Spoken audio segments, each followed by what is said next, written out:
Hello again, gamers. Welcome back to the Board Game Captain. I'm the Captain, and today I'm going to be reviewing the starter set to the One Ring role-playing game. I have already reviewed the One Ring, so I'll put a little link up above if you want to check that out, if you haven't checked it out yet, because I'm not going to be going over too much of the game system and how the game plays, just rating specifically what comes in the starter set, rating this as a starter set. So if you want to know more about how the game plays, definitely check out my review to the One Ring role-playing game. Now, before I get too into this, I do want to say I've got a ton of links in the description down below that you can check out at your leisure. There's a link to BoardGameCaptain.com, which is a great hub for all things Board Game Captain. There's also a link to my Teespring store if you're in a position to and would like to support the channel. There is also a link to my Patreon. All right. Now, I want to give a big thank you to Free League Publishing, who are the publishers of the One Ring role-playing game. They sent me this copy of the starter set along with the book for the One Ring and also the Game Master screen, which that review is coming shortly, so stay tuned for that. So now, let's open this up, and I'm going to start by showing you everything that comes in the box when you get a copy of the One Ring starter set. So first off, I do want to say, I really like the cover art of the box. Now, I was immediately surprised when I opened this box because the lid is the first component. And I was not expecting this. And I know you're like, what? Check this out. When you open the box and you look in the lid, there is a cheat sheet with tables for things you need to know when you're doing rolls in this game. You're meant to use the lid of the box as a dice tray that has the cheat sheet on it. This is awesome. I immediately went like total gaga when I opened this box for the first time and saw this. I was like, this is the coolest idea. Lots of people use box lids as dice trays anyway. Putting the cheat sheet in the box is so cool. You can have this passed around to be used as a dice tray by your players, and they can look in here to check, stuff for their rolls, because this is specifically roll modifiers, degrees of success, roll difficulties, how the different conditions of weary and wounded affect it. Very important stuff you need to know when rolling. So that is amazing. Next, of course, we have a games catalog. I still get a little thrill when I open a box and find a games catalog, especially one from a company I like as much as Free League. There's a ton of awesome games listed in here, many of which I have reviewed on my channel. So yeah, I love getting these. Even though it's all available online, I still enjoy getting these. Now, the next thing we have here is custom dice. Now, this game does not need custom dice, but the custom dice are nice. So you have two sizes of dice you use for this game. You have six-sided dice that are done here. You can see with this white and red pattern. And the six, to remind you that rolling sixes give you extra effects on rolls, has a little symbol in the top corner there. Now, again, you can just use regular six-sided dice. The dice that I appreciate more the custom dice of are the D12s, and this comes with two of them. They have two sides that rather than having to remember what those numbers mean, have the special symbols on them. The Eye of Sauron and the Rune of Gandalf, which you can see there. These make it much easier when rolling. I really like these custom version of the D12s. The D6s are nice as well, but like I said, the D6s aren't as necessary for the game. And even though, yes, the custom D12s aren't really necessary, because you can use regular D12s for it, you just have to remember what the two different sides are. The rest of this, just having all of this as custom dice in the starter set is great. It makes it much easier for starting players and is a great thing to put in a starter set. I really like these a lot. Now, the next thing we have is a deck of cards. So it is the first of two decks of cards that are in here. This deck of cards is on weapons and equipment. So on one side, you will have the name and illustration for the weapon. Like here we have a dagger. And then on the other side of the dagger, we have its rules. We have all of its stats there listed out. And they have this for all of the weapons going all the way through. You've got spears and axes and swords and bows and then all of the armor. You've got leather shirts and leather corsets, mail shirts, coat of mail, helms, bucklers, shields, great shields, all here. This is a fantastic quick reference. There's multiples of some common ones, like there's two of most of the armors, so you can pass these around as quick references for your players. This is a fantastic addition. Really, really cool. Now, the next deck of cards is a smaller deck, comes in this little plastic pouch here, you can see. And this is a really great game aid. These cards are perfectly square and they are two-sided. There are 1, 2, 3, 4, 5, 6 of them. And on one side, you have the different things you will do while you are adventuring. Your roles, you could be the guide, the scout, the lookout, or the hunter. You situate this in front of yourself with the wording facing in the right direction, and it has, a cheat sheet of exactly what role you're using to test for what you're doing, as well as what you're in charge of. And then on the other side, it has the battle stances, which is even, in my opinion, the better of the two sides, because the battle stances are very important for the combat system in this. They affect your rolls, but you've got, if you're defensive, rearward, open, or forward, and again, you turn this to face in the direction that you are.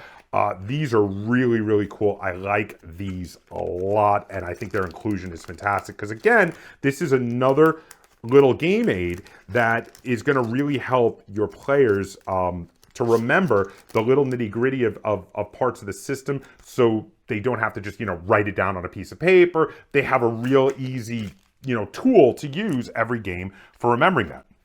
Now, next we have some books. I'm going to pull these out here.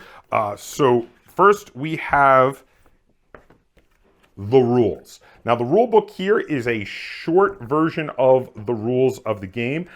This goes through the basics of making skill rolls, the structure of how adventures go, etc., and how to use your skills, valor, wisdom, endurance, and hope, and adventuring. But it does not have the more advanced rules in here. There's no character creation in here. There's no leveling up in here. And that's because you're not meant to do that with the starter set. I'll explain in a little bit. Now, the next of the books we have in here that I want to go over is The Shire. Now, this is a little bit thicker of a softcover book. As you see, this one here was just sort of a staple binding. It's fairly short. The rules book is only 24 pages, but The Shire is a full-on resource that is 52 pages long, that gives you a full breakdown of all the areas of the Shire, important characters, important locales, maps, adventure hooks, tons of adventure hooks, lots of great artwork. This book is fantastic. Even if you don't need a starter set, this was the biggest thing where I really felt like this starter set is worth getting it just for this book alone. Then we have The Adventures. Now, The Adventures is a really cool book. It is, again, smaller, little staple binding book. This one is only 31 pages. But this is a series of adventures that you can play out while introducing your characters to the world and the rules system. So the adventures are made to be played out with a group of characters in the Shire. They are mostly played with just hobbits. There is the option to play a dwarf for an adventure or two. But mostly it's playing hobbits, going on lighter adventures, things that are closer to The Hobbit than The Lord of the Rings, throughout the Shire. Now, the next bit we have here is a giant two-sided map. This thing is gorgeous. You have one side here, which is I think I've got it upside down, a full map of Eriador, which of course is the western area of Middle-earth. And then the other side is a big map of the Shire. You have the West Farthing, the North Farthing, the East Farthing, and the South Farthing. This is really, really cool. You even have on the map, though it is not an official part of the Shire, Buckland is over here, which is kind of an unofficial fifth farthing. Now, this big double-sided map, also a fantastic, fantastic resource. And finally, we have character sheets. These are pre-generated characters to use in the adventures that start in the box. You have quite a few here, so you can run your characters through a series of adventures using the starting box. And you, as these characters will not level up, as they're meant to just be played through these starting adventures, you can change characters between adventures, decide you want to try somebody else. This is a great way to figure out what sort of character you want to play. Do you want to, when you're playing a full campaign, do you want to be a sneaky and silver-tongued character, or do you want to be a combat-heavy character? What do you want to go towards? And this is a really cool way to do it. If the main book is Lord of the Rings, and I do feel like the main book feels more like Lord of the Rings. Then the starter set is The Hobbit. This is the lighter, more interesting place to start with the adventures. But also, I have to say, this box set blew me away. And it just as much as the actual game system has blown me away, this box set unbelievably blew me away. Now, I always rate these starter box sets based on two different major criteria. The first criteria is how good is it as an entry point to your game? The second criteria is how useful is it once you move past the information in the starter set? How much will you use the information from this starter set in the future? And here's the thing. First, as an entry point to your game, this is phenomenal. This is a great way to take baby steps in learning how to play without worrying about, some of the bigger, more complicated rule mechanics like leveling up and character creation and shadow. Just kind of worrying about running your character and playing and the basic rules of how to do skills and attacks, etc. The first adventure really probably won't have any fighting at all. There's only a couple of the adventures that even have combat in it, but it is in there. But yeah, great entry point to the game. Break down the rules to a very digestible, short book, as well as having a wonderful exploration, really in depth of one of the most famous areas of the world, the Shire, and the adventures themselves are fun, are really cool. So as an entry point to the game with all of its things that make life easier for your players, the cards, the dice, etc., the pre-generated characters, absolutely phenomenal. Really great entry point to the game. But then, we're going to talk about the other thing. How much are you going to use this material on when you have the big book, when you get the book to the One Ring, and you're playing the One Ring with this book? Well, how much are you going to use the stuff in here? And the answer is a lot. A surprising amount. Let's run through it all one by one. So, okay, you've got the pre-generated characters. These are dramatis personae from the world. You have characters in here that even if you're not going to play them as your characters, these could be NPCs. So low level of usefulness, but they can still be used. That is a thing. You have the giant two-sided map. Now, this is not a game that requires a big battle mat and putting out miniatures. It's a lot more theater of the mind. So using the map to remind everybody of where they are in the world and what's nearby, putting it out either on the Shire side if you're in the Shire or on the entire region side if you're out and about in the world is fantastic. And having this is a great resource. It's something you're going to use a ton. Now, the adventures, once you've gone through the adventures themselves, you're probably not going to use this too much more, except maybe as inspiration for future adventures. So this one, I think, will probably not get used too much once you go through the series of adventures themselves. The next, we have the rules.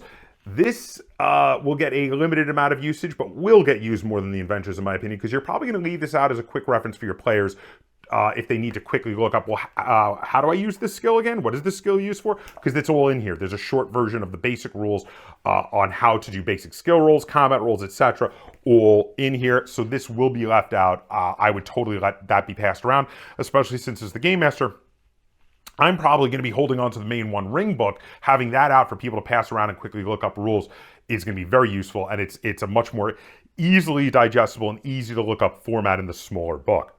Next, the Shire book. If you pick the Shire as your home base, as the place you're always going back to, this is going to get amazing amounts of use. And that is very possible. You might decide to pick the Shire is where your adventuring party is based out of, especially if one of them is a hobbit from the Shire. Now, on the other hand, if you visit the Shire for some of your adventures, this still will get used a bunch. And especially since this information is not repeated in the One Ring book, this is like a full-on extra expansion, extra product for the game itself.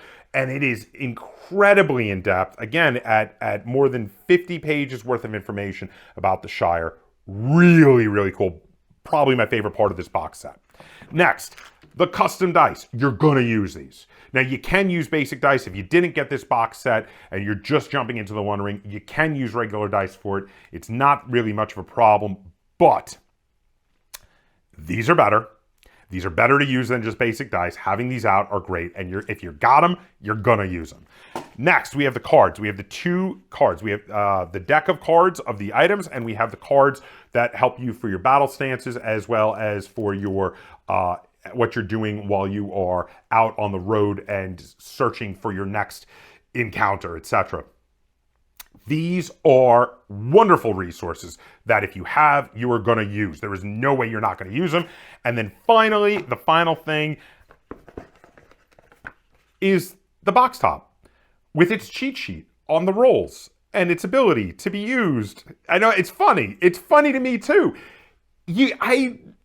It blows my mind that they even fit the box top into being a peripheral for the game. You can use it as a dice tray, and it has a cheat sheet for the rolls on it, and it's fantastic. And you know what? If you're using this box, once you've already gone through the basic adventures and you graduate onto the One Ring, this box you're going to wind up using as a box of peripherals, of extra items, of expansion items for the game, because there's still some more room in here. You can even fit more things in it. And you're going to pull this out and be like, okay, here's the cards for the weapons. Oh, you have a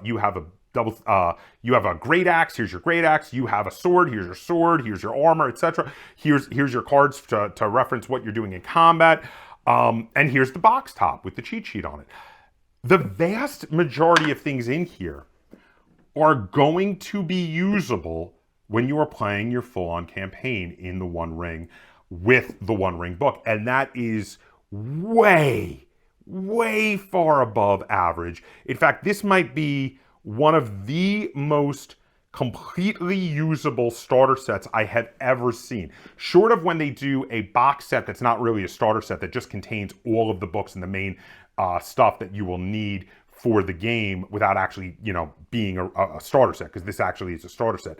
This is probably the largest percentage of usable items that you're going to keep using throughout the game in a starter set that I've ever seen. This completely hits it out of the park for me. Now, you might be able to tell I am kind of raving about this. I am gaga over this. Okay, this is the best from those 2 criteria that I use to rate starter sets. The how good is it as an entry point to your game, and the how good is it in regard to using the items once you are past the material in the starter set. This is the best starter set I have ever seen, ever. I probably have to say that again. This is the best starter set I have ever seen, ever. I'm going to give the One Ring starter set 10 out of 10 stars only because I cannot go higher. This is so impressive as a starter set. I absolutely love it. I cannot recommend it enough as a starting point for the One Ring. I feel like you should get this first. Start with this, play through the adventures in here, and then if you like the system, move on to the main book, and that's fine, because like I said, you will not feel bad about having bought this. You're going to use almost everything in here in your main campaign once you move on to the main book. Absolutely fantastic. There you go. If you have any comments, questions, or concerns, either on the One Ring starter set or on this review video, feel free to put them in the comments down below. And if you enjoyed this review of a role-playing game product and you'd like to see me do more like it, be sure to give this video a like, share it on all forms of social media. And if you haven't already, please subscribe to the Board Game Captain. That's Captain spelled with a K on YouTube. And until next time, game on.